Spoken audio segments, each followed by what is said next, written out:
Selamat datang kembali di Senpai Channel. Kita akan belajar kembali mengenai pemotongan dan pemungutan.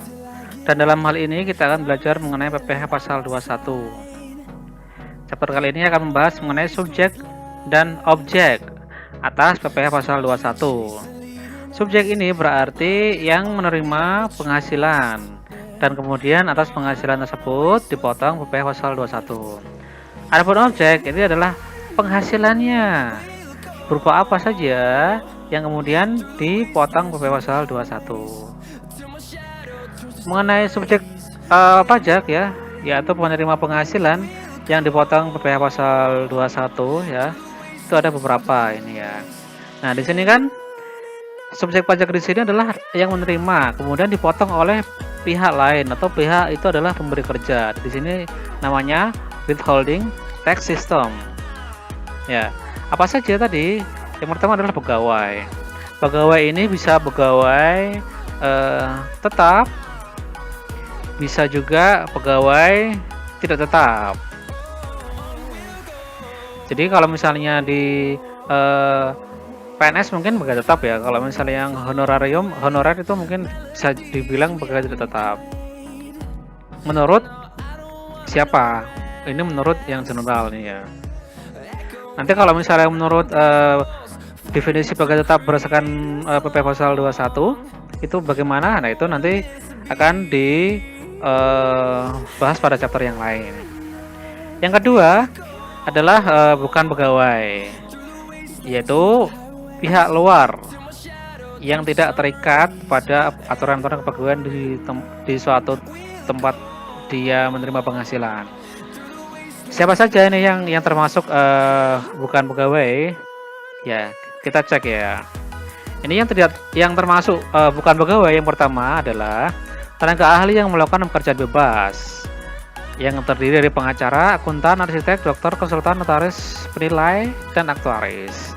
Ini adalah berdasarkan semuanya ini berdasarkan pada Per 16 tahun 2016. Kalau misalnya pernya berubah ya bisa jadi berubah juga ini. Cuman untuk saat ini inilah yang berlaku. Yang kedua, ini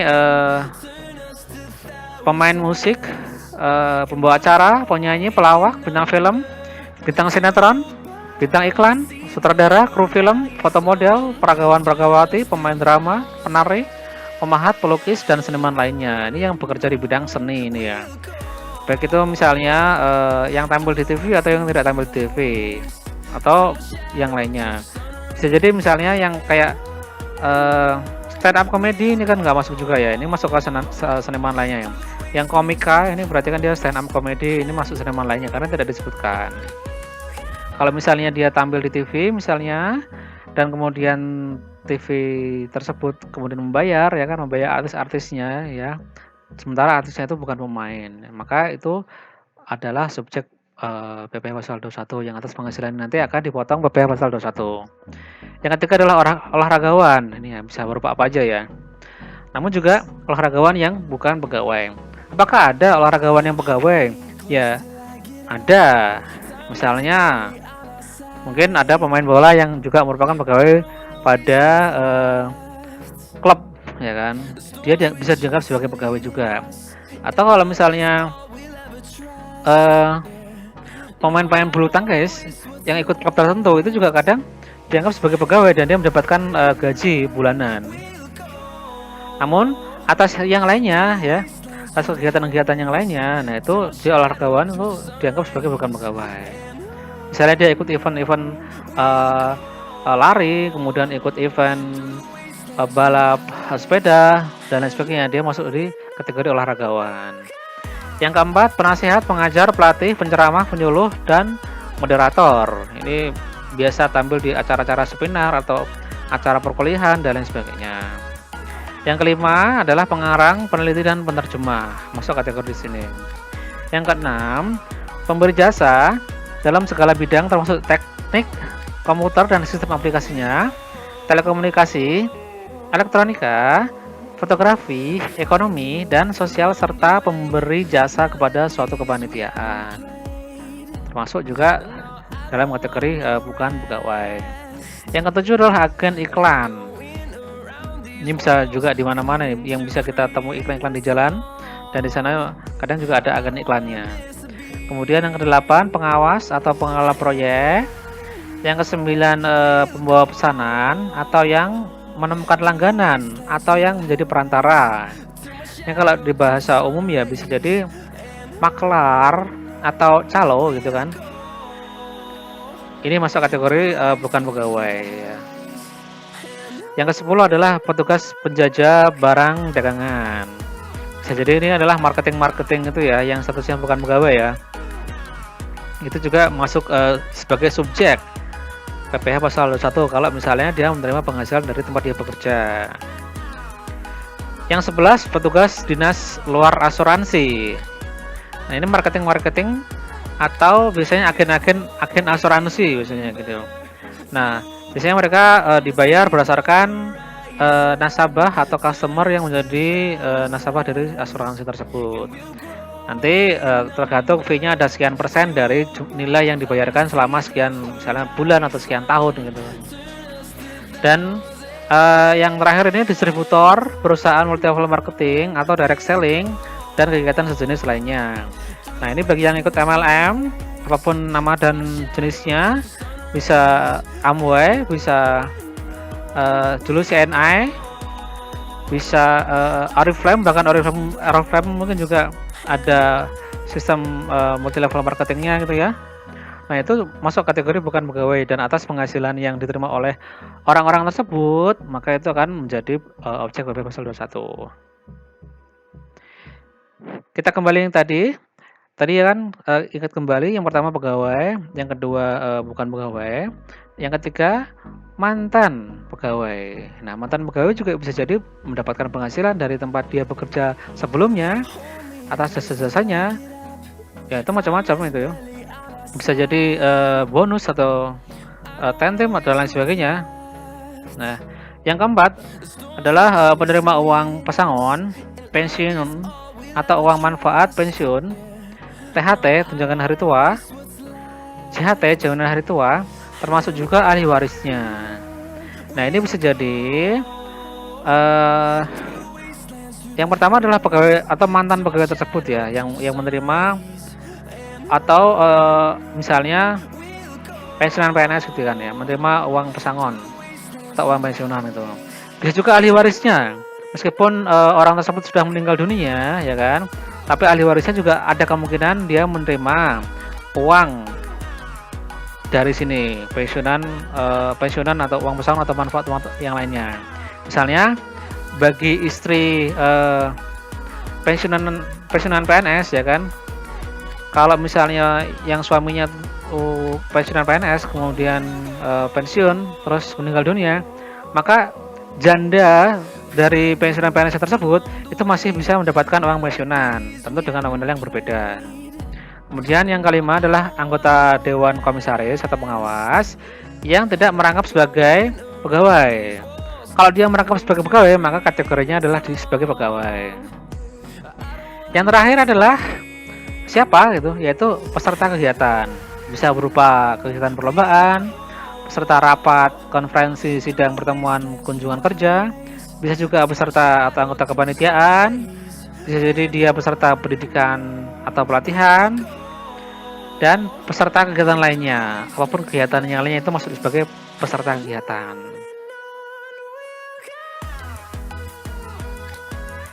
Nah, lanjut ke objek ya, objek PPh pasal 21 atau 26. Yakni penghasilan apa saja yang menjadi kategori PPh pasal 21 sebagai dipotongnya nanti. Yaitu penghasilan pegawai, ini penghasilan yang kita bicaranya objek ya. Penghasilan pegawai tetap baik teratur maupun tidak teratur. Yang teratur bisa berupa gaji bulanan, yang tidak teratur bisa berupa bonus, bisa berupa THR, bisa berupa tentim dan lain sebagainya. Kemudian penghasilan penerima pensiun secara teratur. Yang ketiga, uang pesangon pensiun, tunjangan hari tua, ini uang ya, atau jaminan hari tua yang dibayarkan sekaligus. yang pembayarannya melewati jangka waktu 2 tahun. Nah, setelah 2 tahun ini. Kemudian yang keempat ini penghasilan pegawai tidak tetap atau tenaga kerja lepas. Yang kelima imbalan kepada bukan pegawai. Yang keenam imbalan kepada peserta kegiatan. Tadi peserta kegiatan yang banyak sekali tadi. Yang ketujuh imbalan kepada dewan komisaris atau pengawas yang bukan merupakan pegawai tetap pada perusahaan yang sama, sebagaimana di slide sebelumnya. Yang selanjutnya adalah imbalan kepada mantan pegawai, dan terakhir adalah penarikan dana pensiun oleh pegawai. Di sini termasuk juga di dalamnya itu adalah pemberian yang tidak berupa uang ya, pemberian tapi berupa natura atau kenikmatan yang diberikan oleh WP yang dikenakan PPh final, serta WP yang penghasilannya dihitung menggunakan norma penghitungan khusus. Ini pasal 15 Undang-Undang PPh ya. Ini juga menjadi objek PPh pasal 21 kalau yang menerima adalah orang pribadi ya, dalam negeri ya. Bagaimana kalau misalnya natura atau kenikmatan itu diberikan selain kedua jenis ini? Kalau natura kenikmatan itu diberikan oleh selain kedua jenis ini tidak menjadi objek PPh pasal 21. Karena nanti bagi perusahaan itu juga tidak bisa dikurangkan. Artinya dia non-deductible. Jadi ada asas atau prinsip fairness. Apakah itu deductible atau non-deductible?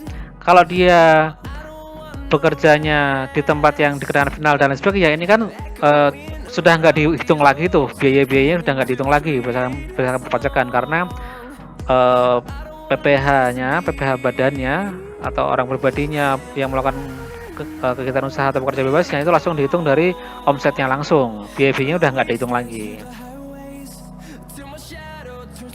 Penghasilan itu yang kemudian dipotong PPh pasal 2126 itu bisa berupa uang, bisa berupa rupiah ya kan, bisa berupa uang asing, dolar, yen, apa yang lainnya, yen ono, enggak ya, uang mata Jepang yen ya, bukan yen ono ya. Kemudian yang ketiga bisa berupa natura atau kenikmatan. Nah, nilainya berapa yang menjadi penghitungan PPh pasal 21? Untuk mata uang rupiah itu adalah sebesar nilai yang diterima atau diperolehnya. Untuk mata uang asing maka nanti dikurskan dengan kurs Menteri Keuangan atau KMK.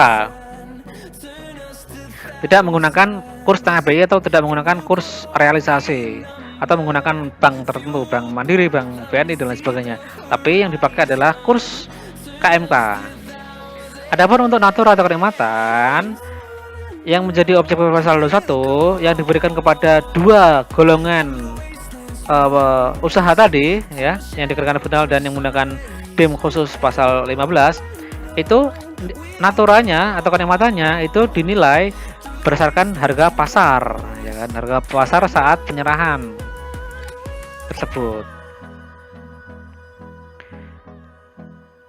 Di samping itu ya tadi kan penghasilan yang diterima oleh orang pribadi ya kan dalam negeri yang diberikan oleh pemberi kerja itu kan merupakan objek PPh pasal 21. Namun ada juga penghasilan yang diterima oleh orang pribadi ya kan, tapi bukan penghasilan yang dipotong, tapi tidak dipotong PPh pasal 21 atau 26, tidak kena. Nah, ini apa saja? Ini ada 4 ini. Yang pertama adalah pembayaran manfaat atau santunan asuransi kesehatan, kecelakaan, asuransi jiwa, biguna dan beasiswa. Ini asuransian ini ya. Nanti akan dibahas lebih lanjut mengenai asuransi ini. Sedikit ya. Kemudian yang kedua, natura atau kenikmatan dari wajib pajak atau pemerintah. Untuk yang dari wajib pajak, ini tidak termasuk objek pajak PPh pasal 21 adalah yang di luar yang dua tadi. Kemudian yang ketiga, iuran pensiun yang dibayarkan kepada dana pensiun yang telah disahkan oleh Menteri Keuangan. Iuran, THT dan JHT, tunjangan hari tua dan jaminan hari tua, yang dibayar oleh pemberi kerja. Dibayar pemberi kerja kepada PT dana pensiun tadi, PT atau perusahaan dana pensiun tadi. Itu bukan objek PP pasal 21. Kemudian yang keempat, zakat atau sumbangan wajib keagamaan dari badan atau lembaga yang dibentuk atau disahkan oleh pemerintah. Nah, ini udah clear nih. Zakat ini bukan merupakan objek PP pasal 21 ya. Nah, hal yang sering menjadi pertanyaan, yang menjadi perdebatan adalah bagaimana pembayaran atau iuran asuransi atau premi asuransi dengan iuran pensiun. Di sini akan dijabarkan lebih lanjut ya mengenai perbedaan perlakuan baik itu bagi pemberi kerja ataupun karyawan. Yang pertama, ini jika premi asuransi, ini premi asuransi. JKK, JKM, JPK ya kan, jaminan kecelakaan kerja, jaminan kematian dan juga jaminan pelayanan kesehatan jika dia dibayarkan oleh perusahaan. Artinya yang membayar adalah perusahaan untuk karyawan-karyawannya. Nah, ini bagi perusahaan itu adalah deductible ya. Dapat menjadi pengurang penghasilan bruto sehingga netonya nanti menjadi lebih kecil. Kemudian bagi karyawan itu dianggap sebagai penghasilan. Ya. Bagi karyawan dianggap sebagai penghasilan dan digabung menjadi penghasilan bruto. Ya kan? Digabung dengan gaji-gaji bruto yang lainnya. Alasannya karena pembayaran tersebut tidak tercantum dalam pasal 4 ayat 3 ya kan, bukan objek PPh, Undang-Undang PPh, sehingga hal tersebut merupakan objek PPh. Ini kan perusahaan yang membayarkan nih untuk karyawan nih. Berupa apa? Berupa premi asuransi JKK, JKM, JPK. Nah, bukan karyawan yang bayar, tapi dalam penghitungan PP pasal 21 yang dibayarkan oleh pemberi kerja tadi itu digabungkan dengan penghasilan karyawan. Menambah penghasilan karyawan. Kemudian yang kedua, JKK, JKM, dan JPK tadi dibayar oleh karyawan. Nah, ini perusahaan diem aja nih. Maka ini tidak menjadi pengurang bagi karyawan yang membayarnya, nggak menjadi pengurang. Ya artinya penghasilan bruto karyawan ya tetap seperti itu adanya, tidak ditambah, tidak dikurang, tidak ditambah atau tidak berkurang untuk penghasilan untuk perhitungan PP pasal 21-nya. Ya ini seperti membayar kayak bayar makan di warung lah gitu kan, udah nggak dihitung lagi kan di PP pasal 21-nya kan. Ya kayak makan di warung atau di restoran, sehingga tidak dihitung lagi di sana, tidak menjadi penambah atau tidak menjadi pengurang bagi karyawannya, karena dia bayar sendiri ya kan. Nah, bagaimana kemudian dengan iuran pensiun nih? Iuran pensiun ini kan ada bisa jaminan hari tua, pokoknya yang pensiun, istilahnya yang pensiun, kemudian yang tua-tua. Nah, itu dia masuk kategori yang lainnya ini. Kalau iuran pensiun JHT ini dibayarkan oleh perusahaan, ya kan? Bagi perusahaan itu adalah deductible, ya. Bagi perusahaan deductible. Bagi karyawan, dia tidak menambah penghasilan bruto karyawan, nggak nambah sama sekali. Nah, yang selanjutnya, bagaimana kalau JHT atau iuran pensiunan itu dibayar sendiri oleh karyawan? Maka ini menjadi pengurang penghasilan bruto bagi karyawan. Nah, prinsip dari premi asuransi dan juga iuran pensiun adalah bahwa dia menjadi objek pajak ya kan, objek PP pasal 21 itu kalau misalnya dia PP pasal 21 yang dikenakan di depan, maka nanti di belakang ketika dia menerima manfaatnya itu dia tidak kena. Kalau di depan kena, di belakang tidak kena. Kalau iuran pensiun itu dia di depan tidak kena dalam perhitungan PP pasal 21. Tapi nanti ketika di belakang, ketika dia mendapatkan manfaat dari JHT atau iuran pensiun, itu menjadi objek PP pasal 21. Nah, kita kasih contoh di sini bagaimana mengenai objek dan juga contoh selanjutnya mengenai PP saldo satunya. Misalnya nih, gaji dan tunjangan kerja pegawai DJP. Apakah itu objek atau bukan? Ya, itu objek. Kemudian tunjangan PPh yang dibayar oleh pemerintah itu adalah objek PP saldo 1. Klaim asuransi kesehatan itu bukan objek. Kenapa? Karena ketika karyawan itu membayar asuransi kesehatan, itu kan kayak sudah makan di warung sebagaimana dijelaskan sebelumnya kan, kayak makan di warung gitu kan, udah dikeluarkan uangnya gitu kan, sehingga kalau misalnya dia mendapatkan manfaat atas asuransi kecelakaan itu sudah bukan objek lagi ya, karena di depan tadi sudah kena. Kemudian pembagian seragam Satuan Pendidikan Unilever Indonesia itu juga bukan objek, bukan penghasilan PP Saldo 1 bagi karyawan, bagi satpamnya ini. Uang lembur nih, baik itu karyawan swasta ataupun pemerintahan, itu adalah objek PP saldo 1. Kemudian pembagian infak dari dompet duafa yang pendiriannya telah disahkan oleh Menteri Keuangan, itu bukan objek. Honor guru gimana? Honor guru, baik itu guru tetap ataupun guru tidak tetap, itu adalah objek PP saldo 1.